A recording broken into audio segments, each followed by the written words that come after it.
summer, everyone. I'm Ellen Snoeyenbos, the Library Director in the West Bridgewater Public Library. We have an exciting summer planned this year, with the theme being a universe of stories. We've got some great activities planned in the library, but I also want to tell you about some wonderful apps you can download to your phone that will enhance your summer experience greatly by downloading ebooks, audiobooks, graphic novels, and soundtracks from your phone through the library. If you're an audiobook fan like I am, you'll definitely want to download Libby from the App Store or the Google Play, depending on if you have an iPhone or an Android phone. Libby is a product of Overdrive, and it's the kind of it's the next generation of Overdrive. You can see that I still have Overdrive on my phone screen, but really you want to be using Libby when you download audiobooks or ebooks. When I click on my Libby app, this is what I get. I've already signed into it with my library card and PIN number, so it automatically stores all that information, so I don't have to keep logging in every time I want to look at it. Right now I'm listening to this really cool audiobook called Pride, which is a kind of hip teen book based on Jane Austen's novel Pride and Prejudice, but set in present-day Brooklyn. So it's a lot of fun, and I'm listening to that.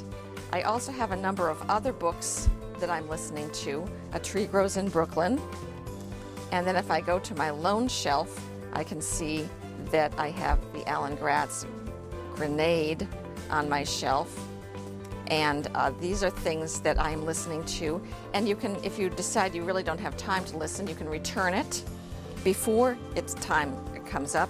But of course, just like anything that's in an online app, it will fall off your device as soon as your loan period is up, so you never have to accrue a fine.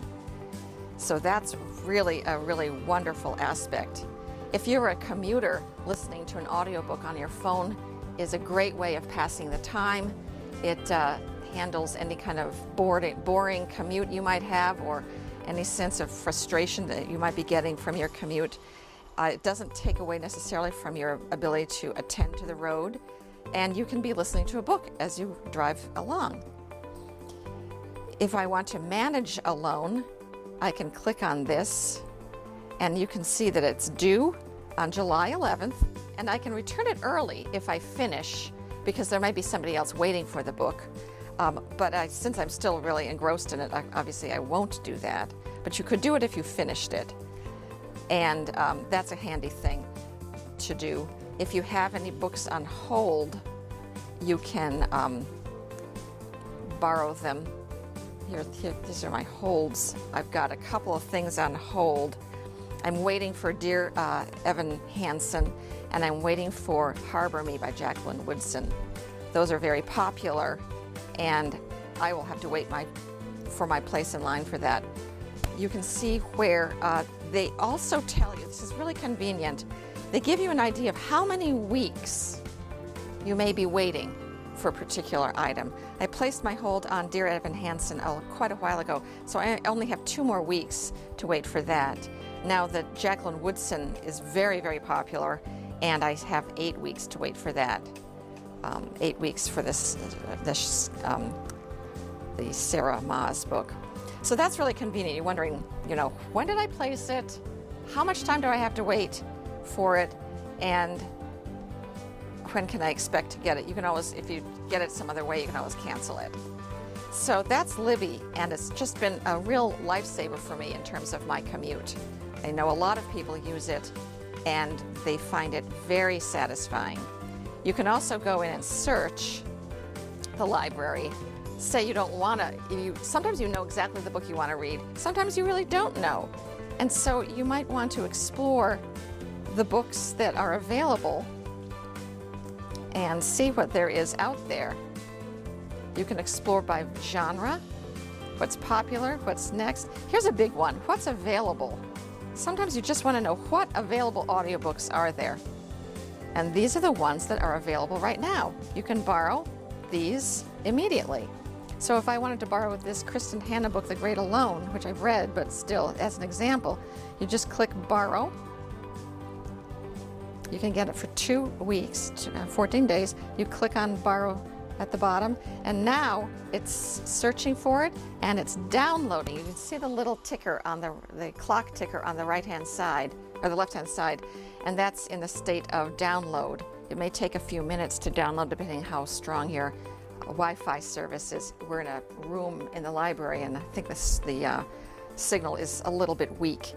But that's where you find out whether it's downloading or ready to be read yet. And you can keep browsing if you want. These are all books that are available now. Oh look, The Hate You Give is available. That was a wonderful book. I actually just read that in print, but listening to it would probably be really neat. You know, that's the other thing I want to mention. Sometimes a book, for instance, like the Angie Thomas, The Hate You Give, can be powerful as an ebook or as a audiobook.